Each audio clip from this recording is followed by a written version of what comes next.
Hello बच्चों, तो आज हम लोग पढ़ने वाले हैं उदासीनीकरण।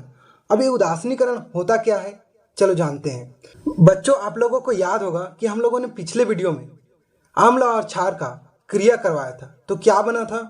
लवण और पानी बना था। बिल्कुल इसी प्रक्रिया को ही उदासीनीकरण कहते हैं। आम्ल में क्षार की एक बूंद डालने पर वह आम्ल के कुछ अणुओं से क्रिया करके लवण और पानी बनाता है। यह प्रक्रिया को ही उदासीनीकरण कहते हैं। तो समझ आए बच्चों कि उदासीनीकरण क्या होता है। अब आगे बढ़ते हैं। अब हमारे पास है कुछ क्वेश्चंस, तो चलो इनका आंसर जान लेते हैं। अब आपके पास एक क्वेश्चन है, क्या आम्ल और क्षार विद्युत का चालन करते हैं? तो बिल्कुल करते हैं। अब कैसे करते हैं, चलो जानते हैं। आयनिक यौगिकों के जलीय विलयन में विद्युत धारा प्रभावित करने पर बल्ब जलने लगता है। पिछले क्रियाकलाप में देखे ही होगे बुक में, और नहीं देखे हो तो पढ़ लेना एक बार। इससे यह निष्कर्ष निकलता है कि आयनिक पदार्थ विलयन में अपने आयनों में विभक्त हो जाते हैं, जिससे विद्युत का चालन करते हैं। नहीं समझ आए? ऊपर से गुजरा है ना, मैं समझाता हूं। अभी आयनिक यौगिक क्या है? आयनिक यौगिक को जानने से पहले यौगिक क्या है उसको जान लेते हैं। बच्चों, आपने पिछले कक्षा में पढ़ाई होगा 9th क्लास में कि यौगिक क्या है, और नहीं पढ़ा तो चलो एक बार डिस्कस कर लेते हैं उसको। जब भिन्न तत्वों के दो या दो से अधिक परमाणु एक निश्चित अनुपात में संयोजित होते हैं तब यौगिक बनता है। क्या बनता है? यौगिक बनता है। मतलब दो परमाणु मिलकर एक यौगिक का निर्माण करते हैं, उसे ही हम यौगिक कहते हैं। अब यौगिक जैसे कि HCl, दो परमाणु हुआ, एक क्लोरीन और एक हाइड्रोजन, दोनों मिला तो क्या हुआ? एक यौगिक का निर्माण किए। मतलब दो परमाणु मिला और एक यौगिक का निर्माण कर दिए। अब यदि हम लोग इसे तोड़ते हैं, मतलब अलग करते हैं, तो ये हाइड्रोजन प्लस में टूट जाएगा, मतलब धन आयन में, और क्लोरीन ऋण आयन में टूट जाएगा। मतलब ये आयनिक यौगिक है। मतलब किसी भी यौगिक को तोड़ते हैं तो आयन में परिवर्तित हो जाता है, उसे ही हम आयनिक यौगिक कहते हैं। अब समझ आए आयनिक यौगिक क्या है? तो उसी प्रकार आयनिक यौगिक को जलीय विलयन में विद्युत धारा प्रभावित करने पर बल्ब जलने लगता है। अब आयनिक यौगिक है, अब आयनिक यौगिक को जलीय विलयन में डालेंगे, जैसे HCl को डालेंगे तो हाइड्रोजन प्लस में टूटेगा और क्लोरीन माइनस में टूटेगा, तो दो ठो चार्ज हो गए। तो ऑलरेडी इसमें चार्ज है और हम लोग विद्युत धारा प्रभावित करेंगे, वो चार्ज आएगा तो ये विद्युत धारा को प्रभावित करने लगेगा, जिससे क्या होगा? बल्ब जलने लगता है। ये क्रियाकलाप हमने पिछले टॉपिक में किया था।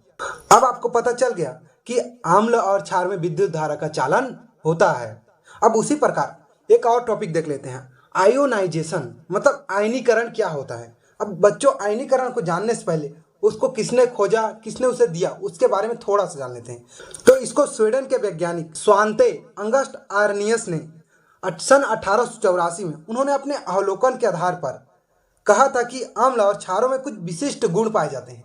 अब ये क्या गुण पाए जाते हैं, चलो हम लोग जानते हैं। उनके अनुसार आम्ल एक ऐसा अणु है जो कि जलीय विलयन में धन आवेशित हाइड्रोजन आयन तथा एक ऋण आवेशित आयन में वियोजित हो जाता है। मतलब अलग अलग हो जाता है। आम्ल कैसा पदार्थ है? मतलब जलीय विलयन में जाएगा तो धन आवेशित हाइड्रोजन देगा, हाइड्रोजन आयन देगा, और एक ऋण आवेशित आयन में वियोजित हो जाएगा, मतलब अलग अलग हो जाएगा। इसी प्रकार क्षार जलीय विलयन में ऋण आवेशित हाइड्रोक्साइड OH माइनस आयन में और एक धन आवेशित आयन में वियोजित हो जाएगा। मतलब क्षार किस में वियोजित होगा? एक धन आवेशित आयन और एक ऋण आवेशित आयन हाइड्रोक्साइड आयन, मतलब OH में विभक्त हो जाएगा। इसी प्रक्रिया को ही हम लोग आयोनाइजेशन कहते हैं, मतलब आयनीकरण कहते हैं। और इसी प्रक्रिया के दौरान कोई भी विलयन में विद्युत धारा प्रभावित होता है। अब आपको आयोनाइजेशन समझ आ गया होगा, तो चलो हम लोग नेक्स्ट क्वेश्चन की ओर जाते हैं। क्या सभी यौगिक जिनमें हाइड्रोजन है वे अम्ल हैं? बहुत सारे यौगिक होंगे, हाइड्रोजन होगा, क्या वे अम्ल होंगे? नहीं ना। चलो जान लेते हैं होगा कि नहीं होगा। अब हम लोग एक क्रियाकलाप के द्वारा देखे थे, जैसे क्या आम्ल और क्षार में विद्युत धारा प्रभावित होता है कि नहीं, तो उसी में सेम रिलेटेड है इसमें भी। अब उसी क्रियाकलाप को देखिए, उसमें हम लोग तनु हाइड्रोक्लोरिक अम्ल लिए थे, जिसमें हम लोग विद्युत धारा प्रभावित किए थे तो बल्ब जलने लगा था। तो उससे यह इंगित करता है कि HCl के अणु, मतलब हाइड्रोक्लोरिक अम्ल के, उसमें H आयन बना होगा, जबकि ग्लूकोज को विलयन में C6H12 तो O6 में हाइड्रोजन आयन नहीं बनते, मतलब H+ आयन नहीं बनते। अब हम कह सकते हैं कि यह आवश्यक नहीं जिन यौगिकों में हाइड्रोजन हो वो अम्ल ही हो। क्योंकि आपने देखा ना कि HCl जिसमें हाइड्रोजन है वो H प्लस आयन बना रहा है, जबकि C6H12O6 जिनमें हाइड्रोजन है वो H आयन नहीं बना रहा है। अतः हम कह सकते हैं ऐसे यौगिक जिनमें हाइड्रोजन हो वो अम्ल ही हो, यह जरूरी नहीं है। एक पॉइंट और याद रख लेना, HCl हाइड्रोक्लोरिक एसिड केवल पानी की उपस्थिति में ही अम्लीय व्यवहार प्रदर्शित करता है, क्योंकि पानी के संपर्क में यह अपने हाइड्रोजन परमाणु H प्लस आयन के रूप में अलग हो जाता है।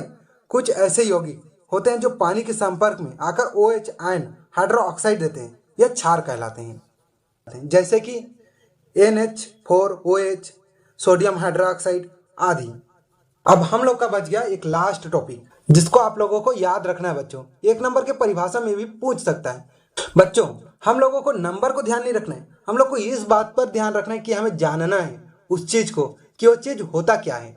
तो हम लोग चलो जान लेते हैं प्रबल अम्ल और प्रबल क्षार क्या होता है। तो देखिए, प्रबल अम्ल प्रबल क्षार यह उसके आयन की मात्रा पर निर्भर करता है। अब प्रबल अम्ल या प्रबल क्षार की अणु पूर्णतः रूप से आयनित होता है, मतलब किसी भी विलयन में अम्ल इस क्षार को डालोगे तो पूर्ण रूप से आयन में परिवर्तित हो जाएगा, ऋण आयन मान धन आयन जितना में वो पूर्ण रूप से विभक्त हो जाएगा।